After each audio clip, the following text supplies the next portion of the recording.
और अब big and bold politics शुरुआत करते हैं राहुल गांधी से जुड़ी हुई इस खबर के साथ। मोदी सरनेम केस के मामले में सुप्रीम कोर्ट ने राहुल गांधी को बड़ी राहत दी है। सुप्रीम कोर्ट ने इस मामले में फैसला सुनाते हुए राहुल की सजा पर रोक लगा दी। सुप्रीम कोर्ट से राहुल गांधी को राहत मिलने पर कांग्रेस ने कहा यह नफरत के खिलाफ मोहब्बत की जीत है। राहुल गांधी की सदस्यता जल्द से जल्द बहाल होनी चाहिए। वहीं राहुल गांधी ने कहा आज नहीं तो कल सच्चाई की जीत तो होनी ही थी। मुझे क्या करना है मेरे दिमाग में सब स्पष्ट है। और अब आपको दिखाते हैं कि सुप्रीम कोर्ट में आखिर आज इस मसले पर क्या क्या हुआ। कोर्ट ने राहुल गांधी को राहत देते हुए कहा कि अधिकतम सजा देने की क्या जरूरत थी, लेकिन कोर्ट ने यह भी कहा कि राहुल को ऐसी टिप्पणी से बचना चाहिए था। कोर्ट ने कहा राहुल को अगर एक दिन भी सजा कम मिलती तो सदस्यता नहीं जाती सांसद के तौर पर। लेकिन कोर्ट ने राहुल गांधी पर पहले हुए मानहानि के केसेस का जिक्र भी किया। कोर्ट ने कहा कि राहुल गांधी का अपराध जमानती था, लेकिन कोर्ट ने राहुल को आगे से सावधान रहने की हिदायत दी। कोर्ट ने कहा राहुल पर फैसले से संसदीय क्षेत्र के लोग, वायनाड के लोग प्रभावित हुए हैं, लेकिन कोर्ट ने राहुल गांधी से ऐसी टिप्पणी करते वक्त सावधानी की नसीहत भी दी। और बिग एंड बोल्ड में अगली खबर, मध्य प्रदेश विधानसभा के लिए भारतीय जनता पार्टी के पास सिर्फ 3 महीने का समय बचा है। ऐसे में पार्टी का फोकस उन क्षेत्रों को साधने का है जहां पार्टी की रिपोर्ट नेगेटिव आई है। जरा देखिए। बीजेपी के इंटरनल सर्वे रिपोर्ट में 3 इलाकों से नेगेटिव फीडबैक मिला है। ये इलाके हैं ग्वालियर चंबल, विंध्य क्षेत्र और मालवा निमाड़।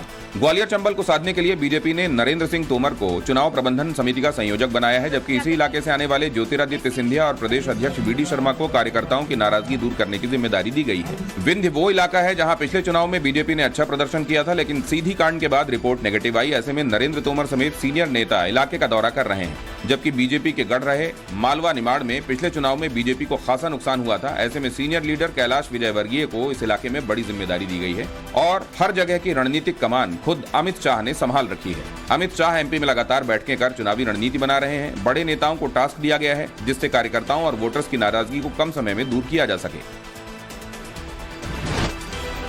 और बिग एंड बोल्ड में अगली खबर मध्य प्रदेश के सिंगरौली से। मध्य प्रदेश के सिंगरौली में बीजेपी विधायक के बेटे की गुंडागर्दी सामने आई है। आरोप है कि रामलल्लू वैश्य के बेटे विवेकानंद वैश्य ने एक आदिवासी युवक को अपनी पिस्टल से सरेआम गोली मार दी।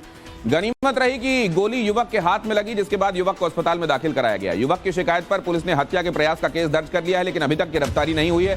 पूरे मामले में पूर्व सीएम कमलनाथ ने बीजेपी की सरकार को घेरा। उन्होंने कहा बीजेपी नेताओं का एक ही काम बचा है कि वो आदिवासी, दलित, महिलाओं और सर्व समाज के लोगों का उत्पीड़न करें। राजपोषित अपराध मध्य प्रदेश के माथे पर कलंक बन गए। और छिंदवाड़ा से अगली खबर यह कि बाबा बागेश्वर पंडित धीरेन्द्र शास्त्री कल मध्य प्रदेश के छिंदवाड़ा पहुंच रहे हैं। यहां पर पंडित धीरेन्द्र शास्त्री की कथा का आयोजन किया गया है। खास बात यह है कि आयोजन पूर्व सीएम कमलनाथ के बेटे नकुलनाथ ने किया है। इस आयोजन में 1.5 लाख से ज्यादा श्रद्धालुओं के पंडाल में बैठने की व्यवस्था की गई है। कल होने वाले कार्यक्रम के लिए सांसद नकुलनाथ ने एक वीडियो जारी किया है और कथा में शामिल होने के लिए भक्तों को आमंत्रित किया है।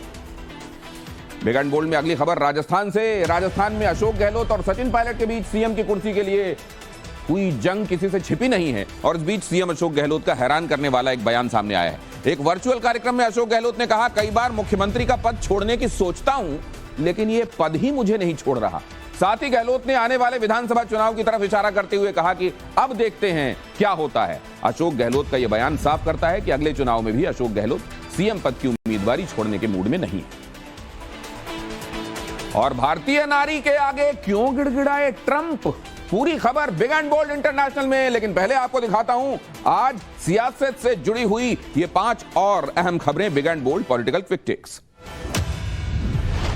6 अगस्त को अमृत भारत योजना के तहत देश भर के 506 रेलवे स्टेशनों के रीडेवलपमेंट के लिए पीएम नरेंद्र मोदी वर्चुअल भूमि पूजन करेंगे। इनमें मध्य प्रदेश के 34 स्टेशन शामिल हैं। इन्हें 982 करोड़ रुपए की लागत से नए रूप में विकसित किया जाएगा। अकेले 260 करोड़ रुपए का बजट खजुराहो रेलवे स्टेशन के लिए रखा गया है।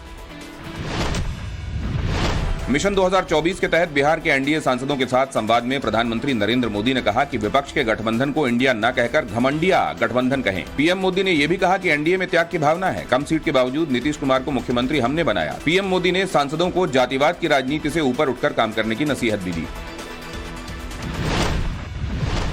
26 विपक्षी दलों की ओर से बनाए गए गठबंधन के नाम में इंडिया के इस्तेमाल पर रोक लगाने के लिए दिल्ली हाई कोर्ट में दायर जनहित याचिका पर आज सुनवाई हुई। याचिका में कहा गया है कि इंडिया नाम का इस्तेमाल दुर्भावनापूर्ण इरादे से किया जा रहा है। हाई कोर्ट ने मामले में केंद्र सरकार, चुनाव आयोग और विपक्षी दलों को नोटिस जारी किया है।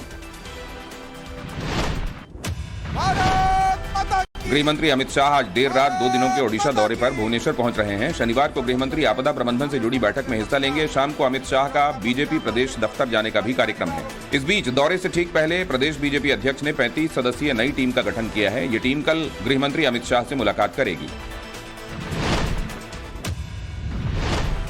दिल्ली के पूर्व डिप्टी सीएम मनीष सिसोदिया को आज सुप्रीम कोर्ट से राहत नहीं मिली। सिसोदिया ने पत्नी की बीमारी का हवाला देते हुए अंतरिम जमानत मांगी थी। सुप्रीम कोर्ट ने कहा कि सितंबर के दूसरे हफ्ते में जमानत की अर्जी पर विचार किया जाएगा।